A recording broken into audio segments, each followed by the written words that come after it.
ಇದು ಈ ಯೋಜನೆ ನನ್ನ ಕನಸಿನ ಪ್ರಾಜೆಕ್ಟ್ ಅಲ್ಲ. ಇದು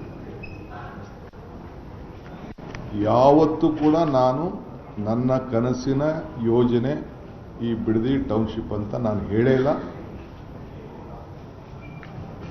ನಾನು ಇದಕ್ಕೆ ಫೌಂಡೇಶನ್ ಹಾಕಿಲ್ಲ. ಏನು ನಮ್ಮ ಹಿರಿಯರು ರೈತ ಬಂಧು ಹೋರಾಟಗಾರರು ಅವರು ಏನು ಈ ರಾಜ್ಯಕ್ಕೆ ಮಾರ್ಗದರ್ಶನ ಕೊಟ್ಟರು, ಆ ಮಾರ್ಗದರ್ಶನದಲ್ಲಿ ಮುನ್ನುಡಿ ಬರೆಯುವಂಥ ಕೆಲಸ ಮಾತ್ರ ನಾನು ಮಾಡ್ತಾ ಇದ್ದೆ. ಅನೇಕ ಮುಖ್ಯಮಂತ್ರಿಗಳು, ಇಂಡಸ್ಟ್ರೀಸ್ ಮಿನಿಸ್ಟರ್ ಏನು ತೀರ್ಮಾನಗಳನ್ನು ಮಾಡ್ಕೊಂಡು ಬಂದರು ಅದನ್ನು ನಾನು ಮುಂದುವರಿಸಿ ಅಂತ ಹೇಳಿದ್ದೆ.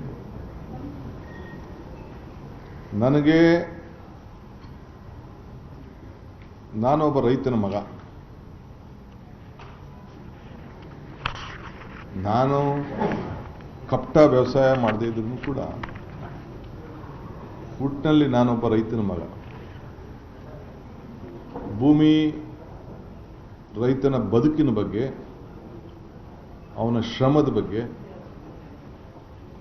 ನನಗೆ ಆದಂಥ ವೈಯಕ್ತಿಕವಾದಂಥ ಅನುಭವ ಇದೆ. ನಾನು CM ಆಗಿರೋದು ಪಾಪ ಕೆಲವರಿಗೆ ತಡ್ಕೊಳಕ್ಕೆ ಸಾಧ್ಯನೇ ಆಗ್ತಾ ಇಲ್ಲ, ನಿದ್ರೆ ಬರ್ತಾ ಇಲ್ಲ. ಈ ರಾಜ್ಯದ ಅಭಿವೃದ್ಧಿ, ಜನ ತೋರಿಸಿರೋಂಥ ಪ್ರೀತಿ ಸಹಿಸಕ್ಕಾಗ್ತಾ ಇಲ್ಲ. ನನ್ನ ಜೈಲಿಗೆ ಕಳಿಸ್ಬೇಕು, ಜೈಲಿಗೆ ಹೋಗೋದಕ್ಕೆ ಎಷ್ಟು ವರ್ಷಗಳಿಂದ ಸಂಚುಗಳು ನಡೀತು ಅನ್ನೋದು ಕೂಡ ನಾನು ಇನ್ನೊಂದು ದಿನ ನಿಮಗೆ ವಿವರಿಸಿ ನಾನು ತಿಳಿಸ್ತಾ ಇದ್ದೇನೆ. ಈಗೂ ಕೂಡ ಮಾಧ್ಯಮದಲ್ಲಿ ನಾನು ನೋಡ್ತಾ ಇದ್ದೆ, ಇವತ್ತು DKC ಜೈಲಿಗೆ ಹೋಗುವ ದಿನ ಬಂದೇ ಬರ್ತದೆ ಅಂಥೇಳಿ ನಮ್ಮ ಕುಮಾರಣ್ಣವರು, HDK ಅಂದರೆ ಕುಮಾರಣ್ಣವರು ಅವರು ಹೇಳಿದ್ದಾರೆ. ನಾನು ಸ್ವಾಗತ ಮಾಡ್ತೇನೆ. ನಿಮ್ಮ ಆಸೆಗೆ ಒಳ್ಳೆಯದಾಗಲಿ, ನಿಮ್ಮ ಹೋರಾಟ ಮುಂದುವರಿಲಿ. ಜೈಲೇ ನನಗೇನು ವಸ್ತೇನಲ್ಲ. ತಾವು ಕೂಡ ಬಂದು ನನ್ನ ಜೈಲಲ್ಲಿ ಬಹಳ ಗೌರವದಿಂದ ನೋಡಿದ್ದೀರಿ. ತಾವೇನೇನು ಪ್ರಯತ್ನ ಮಾಡಿದ್ರಿ ಅನ್ನೋದು ಕೂಡ ನನಗೆ ಅರಿವಿದೆ. ಚನ್ನಪಟ್ಟಣದಲ್ಲಿ ಏನು ಮಾತಾಡಿದ್ರಿ ಅನ್ನೋದು ಕೂಡ ನನಗೆ ಅರಿವಿದೆ.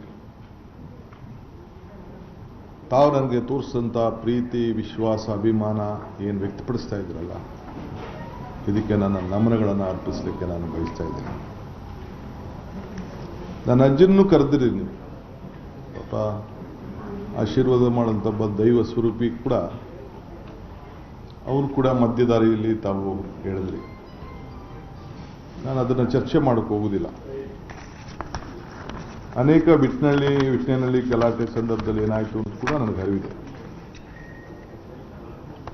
ರೈತರ ಮುಂದೆ ನಾನು ಏನೇನು ಮಾತಾಡಿದ್ದೀನಿ, ರೈತರ ಹತ್ರ ಏನೇನು ಮಾತಾಡಿದ್ದೀನಿ ಅಂತ ನಾನು ಅದನ್ನೆಲ್ಲ ವಿವರಣೆ ನಾನು ಹೇಳಕ್ಕೆ ಹೋಗುವುದಿಲ್ಲ. ಈಗ ತಮಗೆ ನಾನು ಹೇಳೋದಿಷ್ಟೇ. ನಾನೀಗಾಗಲೇ ಹೇಳಿದ್ದೇನೆ, ಇದು ನನ್ನ ಕನಸಿನ ಯೋಜನೆ ಅಲ್ಲ, ನನ್ನ ಯೋಜನೆ ಅಲ್ಲ. ಇದು ನನ್ನ ಯೋಜನೆ ಅವಶ್ಯಕತೆಯೂ ಇಲ್ಲ, ನಂದು ಅನ್ಸ್ಕೊಳ್ಳೋಕೆ ಅವಶ್ಯಕತೆಯೂ ಇಲ್ಲ. ನಾನಿದಕ್ಕೆ ಪಿತಾಮಹ ಆಗಲಿಕ್ಕೂ ಇಷ್ಟ ಇಲ್ಲ. ಬೆಂಗಳೂರು ಸುತ್ತಮುತ್ತಲು ಸಾವಿರಾರು ಎಕರೆ ಇವತ್ತು ಅಕ್ವಿಷನ್ ಆಗಿದೆ. ಹಾಸನದಲ್ಲಾಗಿದೆ, ಇವತ್ತು ಕೃಷ್ಣಾ ಯೋಜನೆ ಆಲ್ಮಟ್ಟಿಲಾಗಿದೆ, ನಮ್ಮ ಆರೋಬಲೆಯಲ್ಲಾಗಿದೆ. ಆ ಎಲ್ಲ ಕಡೆ ಯೋಜನೆಗಳನ್ನು ಅಕ್ವಿಷನ್ನು, ಲ್ಯಾಂಡ್ ಅಕ್ವಿಷನ್ನು ಎಲ್ಲ ಕೂಡ ಆಗಿದೆ. ಏರ್ಪೋರ್ಟ್ ನಾನೇ ಮಂತ್ರಿ ಆಗಿದ್ದಾಗ ಏರ್ಪೋರ್ಟ್ಗೆ ಲ್ಯಾಂಡ್ ಅಕ್ವಿಷನ್ನು ನಾನೇ ಡಿಸ್ಟ್ರಿಕ್ಟ್ ಮಿನಿಸ್ಟರ್. ಬರೀ 6 ಲಕ್ಷ ರೂಪಾಯಿಗೆ ಅವತ್ತು ರೈತರನ್ನ ಕರೆಸಿ ಮಾತಾಡಿ ತೀರ್ಮಾನ ಮಾಡಿದೆ. ಮುನ್ನರಸಿಂಹ MLA ಅವರು, ಬಚ್ಚೇಗೌಡರು, ಮಿಲ್ಕ್ ಅಧ್ಯಕ್ಷರಿದ್ದರು, ರಾಮಯ್ಯ ಅಂತ ಇದ್ದರು, ಎಲ್ಲ ಕೂತ್ಕೊಂಡು ನಾವು ಮಾತಾಡಿ ಒಂದು ತೀರ್ಮಾನ ಮಾಡಿದೆ. 4,000 ಎಕರೆಯಲ್ಲಿ 2,000 ಎಕರೆ ಸರ್ಕಾರದ್ದು, 2,500 ಎಕರೆ ರೈತರು. ಇವತ್ತು ಏನಾಗಿದೆ, ಸುತ್ತಮುತ್ತಲು ಏನಾಗಿದೆ ಅಂತ ನಾನೀಗ ನಿಮಗೆ ಆಲೋಚನೆ ಮಾಡ್ತಿಲ್ಲ. ಕೃಷ್ಣ ಸಾಹೇಬ್ರ ಕಾಲದಲ್ಲಿ ITBT ಯೋಜನೆ, ವೀರಪ್ಪ ಮೊಯ್ಲಿಯವ್ರ ಕಾಲದಲ್ಲಿ ಕೆಲವು ಯೋಜನೆಗಳು, ಎಲೆಕ್ಟ್ರಾನಿಕ್ ಸಿಟಿ, 2 ಲಕ್ಷ, 1.5 ಲಕ್ಷ, 1 ಲಕ್ಷಕ್ಕೆಲ್ಲ ರೈತರು ಜಮೀನನ್ನು ಕಳ್ಕೊಂಡ್ರು. ಇವತ್ತು ಆ ಜಮೀನುಗಳೆಲ್ಲ ಒಂದು 50 ಕೋಟಿ, 60 ಕೋಟಿ, 70 ಕೋಟಿ ರೂಪಾಯಿ ಬೆಲೆ ಬಾಳಂಥದ್ದು ನನ್ನ ಕಿವಿಲಿ ಕೇಳ್ತಾ ಇದ್ದೇನೆ. ಅವರು ಯಾರವರು? ರಿಯಲ್ ಎಸ್ಟೇಟ್ ಏಜೆಂಟ್ಗಳು. ಅವರು ಜಮೀನು ಕಳ್ಕೊಂಡವರು, ರೈತರ ಕಳ್ಕೊಂಡವರು. ಯಾರು ಮಾಡಿದ್ರು, ಯಾವ ಕಾಲದಲ್ಲಿ ಆಯಿತು, ಅದು ನಾನೇನು ವಿವರಣೆ ಮಾಡಬೇಕಾದಿಲ್ಲ. ಆದರೆ ಇವತ್ತು 23/9/2006 ಮಾನ್ಯ ಗೌರವಾನ್ವಿತ ಮುಖ್ಯಮಂತ್ರಿಗಳ ಅಧ್ಯಕ್ಷತೆಯಲ್ಲಿ, ಆಗ ಯಾರಾಗಿದ್ದರು? ಕುಮಾರಸ್ವಾಮಿ ನೀವು ಜೊತೆಲಿದ್ರ? ನೀವು ಇದ್ರಿ. ಸಮ್ಮಿಶ್ರ ಸರ್ಕಾರ, ಶ್ರೀ ಗೌರವಾನ್ವಿತ ಕುಮಾರಸ್ವಾಮಿ ಅವರಿದ್ದು, ಯಡಿಯೂರಪ್ಪನವರಿದ್ದು, ಅವರ ಜೊತೆಯಲ್ಲಿ ಸರ್ಕಾರ ನಡೀತು. ಅವರ ಅಧ್ಯಕ್ಷತೆಯಲ್ಲಿ ನಡೆದಾಗ 5 ಸಮಗ್ರ ಉಪನಗರಗಳನ್ನು ಅಭಿವೃದ್ಧಿ ಆಗಬೇಕು ಅಂತೇಳಿ, ಅದೇ ಬೇಕು ಹೇಳ್ತಾ ಇದ್ದೀನಿ. 23 ಸೇಮ್ ಡೇಟ್.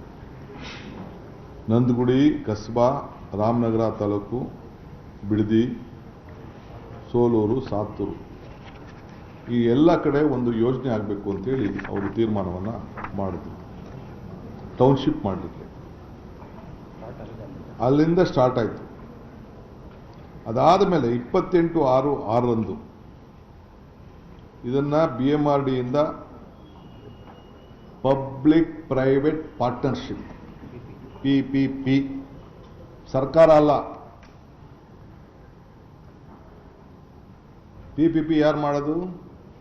ಬಿಸ್ನೆಸ್ ಮೆನ್ ಮಾಡೋದು, ರಿಯಲ್ ಎಸ್ಟೇಟ್ ಡೆವಲಪರ್ಸ್ ಮಾಡೋದು. ಯಾರು ಮುಖ್ಯಮಂತ್ರಿ ಆಗಿದ್ದರು? ನನ್ನ ಗೌರವಾನ್ವಿತ ನಮ್ಮ ಅಣ್ಣವರ ಅಂತ HD ಕುಮಾರಸ್ವಾಮಿ ಅವರು ಮುಖ್ಯಮಂತ್ರಿಯಾಗಿ ಅವರು ಈ BMRDಯಿಂದ PPP ಮಾದರಿಯಲ್ಲಿ ಸಮಗ್ರ ಉಪನಗರವನ್ನು ಅಭಿವೃದ್ಧಿಪಡಿಸಲು ಅಧಿಕೃತ ಪಾಲುದಾರರನ್ನು ಗುರುತುಪಡಿಸುವ ಜಾಗತಿಕ ಗ್ಲೋಬಲ್ ಟೆಂಡರನ್ನು ಕರೆಯಬೇಕು ಅಂತ ಹೇಳಿ ಅವರು ತೀರ್ಮಾನ ಮಾಡಿದ್ರು. ಸಮ್ಮಿಶ್ರ ಸರ್ಕಾರ, ಜನತಾದಳ ಮತ್ತು BJPಯವರು.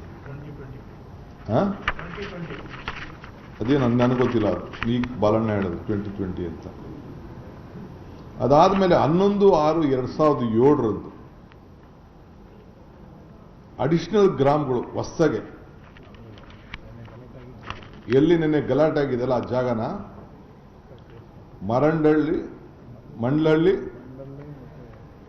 ವಡೇರಳ್ಳಿ ಭಾಗಶಃ ಗ್ರಾಮಗಳನ್ನು ಹೊಸದಾಗಿ ಇವತ್ತು ಆ ಟೌನ್ಶಿಪ್ ಒಳಗಡೆ ಸೇರಿಸಬೇಕು ಅಂತೇಳಿ ಜನತಾದಳ ಮತ್ತು BJP. ಆಗ ಗೌರವಾನ್ವಿತ ಅಶೋಕ್ರವರು ಸಚಿವರಾಗಿದ್ದರು, ಸಮ್ಮಿಶ್ರ ಸರ್ಕಾರ ಕೂಡ ಇತ್ತು.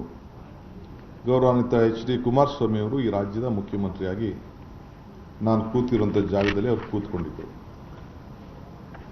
ಸೊ ತಿರ್ಗಾ 2010ಕ್ಕೆ ಬಂತು. ಆ ಸಂದರ್ಭದಲ್ಲೂ ಕೂಡ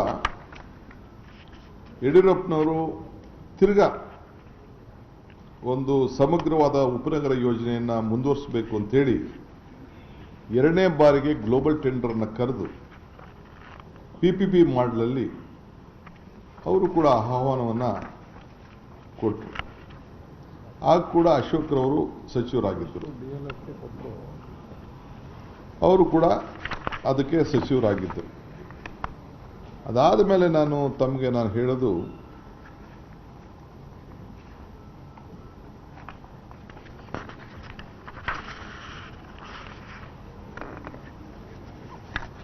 ಒಂದಿದೆ ನೆಕ್ಸ್ಟ್ ಬರ್ತೀನಿ ಅಂತ ಅದಾದಮೇಲೆ 29/11/2006 ಗೌರವಾನ್ವಿತ ಮುಖ್ಯಮಂತ್ರಿಗಳಂತ HD ಕುಮಾರಸ್ವಾಮಿ ಅವರು ಸ್ವಲ್ಪ ಕಣ್ಣು ಮಂಜಾಗ್ಬಿಟ್ಟಿದ್ದಾರೆ.